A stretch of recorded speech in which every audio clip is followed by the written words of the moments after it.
I try to bring you news that you don't see much in the mainstream, and this was lightly mentioned yesterday, wasn't heavily covered, so I want to tell you what Putin said yesterday about the war in Ukraine. You know how the mainstream news just doesn't report much on the Russian perspective of the war, and the reason they do that is because they're afraid you're going to, I guess, hear it and then maybe agree with it. So they seem to do that a lot, right? But, you know, you may agree, you may not agree. Don't shoot the messenger. I'm just going to tell you what Putin said so you know about it.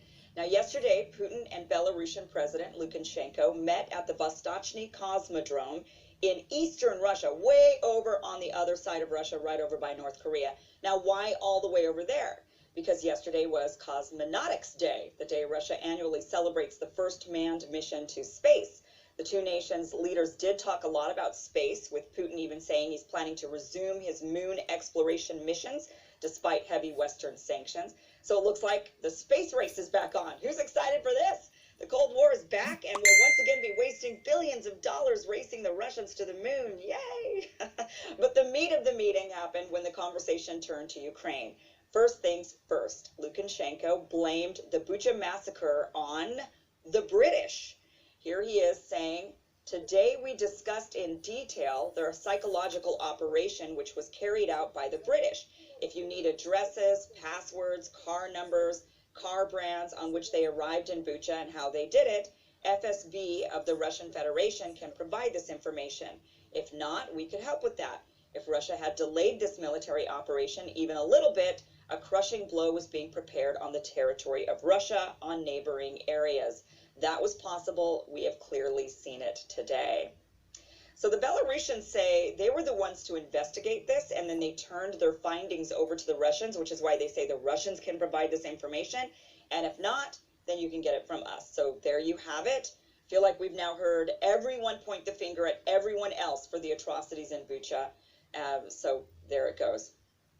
Now, when it comes to negotiations, Putin says they've hit a dead end and that Ukraine has reneged back on the terms that they tentatively agreed to in Istanbul. Kiev has agreed to being a neutral state and giving up NATO ambitions. We've all heard this, but they're also asking for Western nations to give them security guarantees that they say, quote, would be stronger than NATO's Article 5. So I guess technically they wouldn't be in NATO, which is what Russia asked for, but I doubt this is what Russia envisioned in its stead. Kiev is also now taking a hard line on Crimea and the Donbass. Russia wants Crimea to be declared Russian and the Donbass to be declared independent.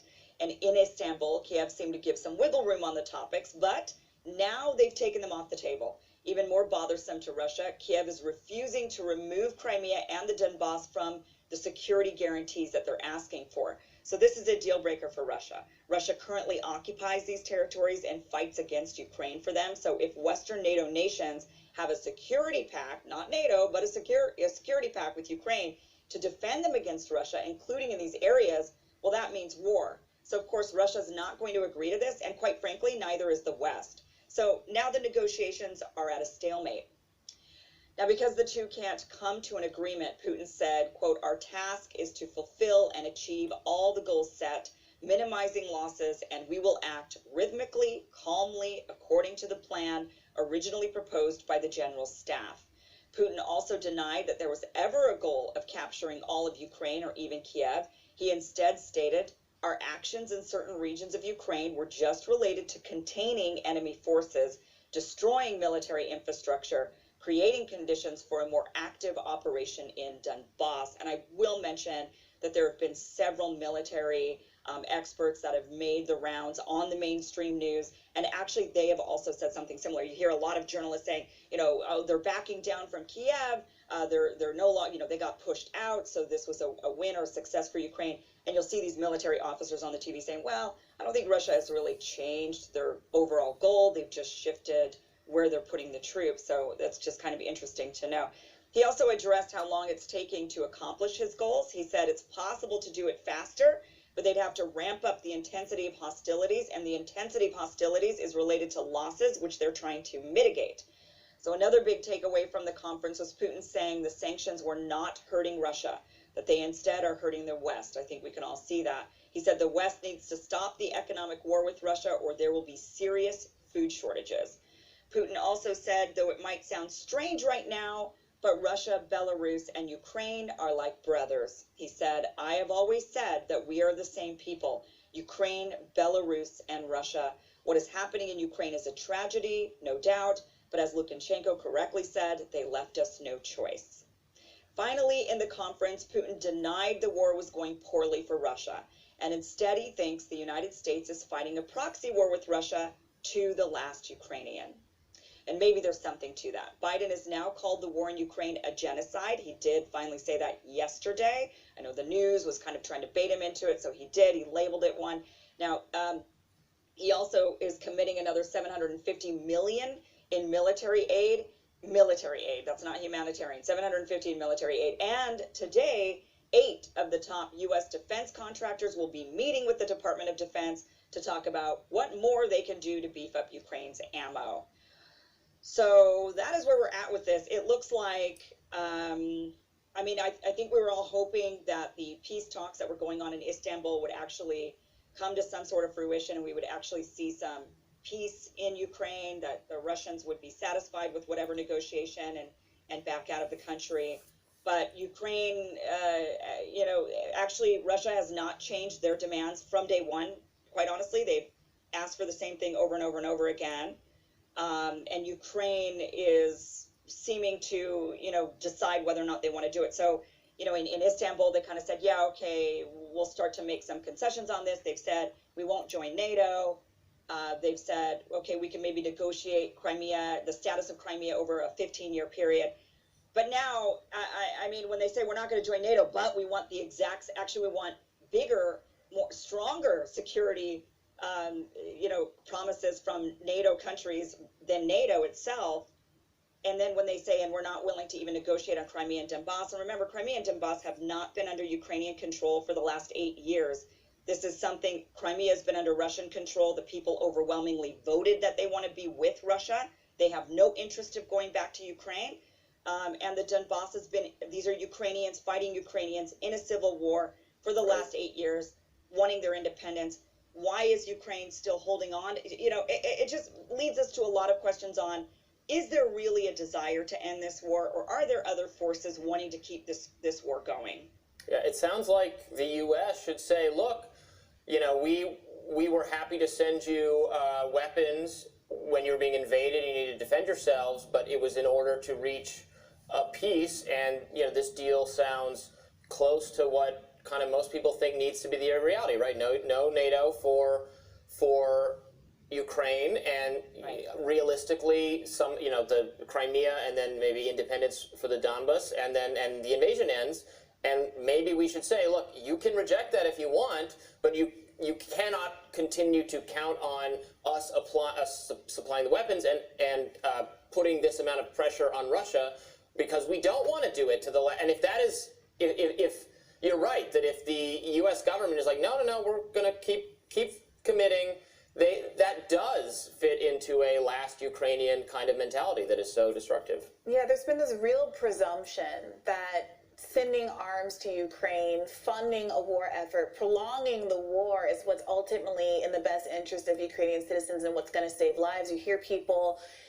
flying Ukrainian flags, and I think having really sincere sympathies for the Ukrainian people, really buying into the idea that the way to help them is exclusively through supporting them militarily, with the presumption that doing so, I think, is going to result in them winning. And I think that presumption comes from an unwillingness to grapple with the reality that these things, every war ends through diplomacy. The question is how long the fighting persists until then, and whether or not the fighting brings it to a quicker close or not. And that, when you're dealing with a superpower like Russia, and there are all of these implications of the West being involved in, Article 5 being triggered and all of these things, it is just really not clear, and never has been from the jump, that arming Ukraine was going to make this less of a humanitarian crisis for Ukrainians. And I think people got in that orientation in part because they were fundamentally unwilling, and I've talked about this on my show, especially in the first few weeks of the crisis, fundamentally unwilling to accept any outcome other than Russia's complete humiliation, domination, and no concessions at all on the part of Ukraine, and that just wasn't realistic. But I guess just to play devil's advocate, just for the sake of putting forth a different view, if Putin, so you just relayed, and I think it's helpful, right, to hear what he's actually saying, but he just said things that I don't think are true. I don't think the British are responsible for the atrocities in Bucha. So if he is willing to lie about what's going on, does that maybe make people rationally say, well, he's not going to keep a deal then? I don't know. How can we trust him to actually abide by this deal if he's just actively misleading his people about, what's going on? Well, that's what they say about America and NATO expansion. Well, and fair enough. Yeah, exactly. Exactly. Sure, I mean, they should at least try. I mean, the fact is the Ukrainians aren't even trying on this, and this is what is, look, do they have the right to defend their country? Absolutely. No one's saying they don't have that right. I've never made that claim that, oh, they don't have the right to do it. Of course they have the right to do it. The question is it's not about, the morality of it. It's about the realism of it, right? I mean, you're going up against this superpower. They are not putting everything into this. That is very clear. They could hobble Ukraine completely. I mean, they could level it. I mean, they could nuke the country if they wanted to, and they're not going that far, thank goodness, at this point. But I think the question of what is winning, what does winning look like? Does that look like leveled cities and thousands of civilians dead? I mean, what outcome is winning for Ukraine? And I think what people have in their mind is, well, the outcome of winning would be Russia doesn't take Ukraine, but Russia never, ever has said they were going to take Ukraine. That was something that got spun in Western media. I was watching even MSNBC. I mean, even there, they brought in a military expert, somebody's in the military, and he even said, he's like, when they were saying, now it looks like Russia's no longer going to be taking Ukraine. Like, what do you think of this? And he's like, well, no, that was never, even their own experts are saying, well, that was never even really the plan. So yes, of course, that would be a win for Ukraine. I guess we could say they're not going to take your country. That's a good thing. Of course, Ukraine should have their independence. I don't think anyone really, if you look through the history of that country, disputes that. They should have their independence. But at what cost, do you hold on to Donbass and Crimea? Two areas that don't even really want to be with Ukraine. At what cost? And the thing is, Robbie, to your point, yes, of course, the U.S. should say, we're not going to be funding you anymore. We're not going to send you weapons. You need to have a good faith negotiation. But guess what? They're not. And it makes me question if behind the scenes, we're egging them on. And it is what Russia's saying, that we are egging them on and getting them to, and goading them to fight to the last Ukrainian, because we're instead having now the top 8 military industrial complex guys are showing up at the Department of Defense, and they're going to talk about what more they can do to weaponize Ukraine. And now this talk, they're not going to be talking about just defense weapons. Now they're moving on to maybe some offensive weapons as well. That's going to be in the discussion. Whether or not they do it is another question. But, we're not backing down on this. We're saying let's keep amping them up. Let's keep giving them more. It's a proxy war. We know how those ends. It's devastating. And many of us would like to not see that happen to the Ukrainian people or anywhere else in the world for that matter. All right, thank you, Kim. See. We'll be back with more Rising after this.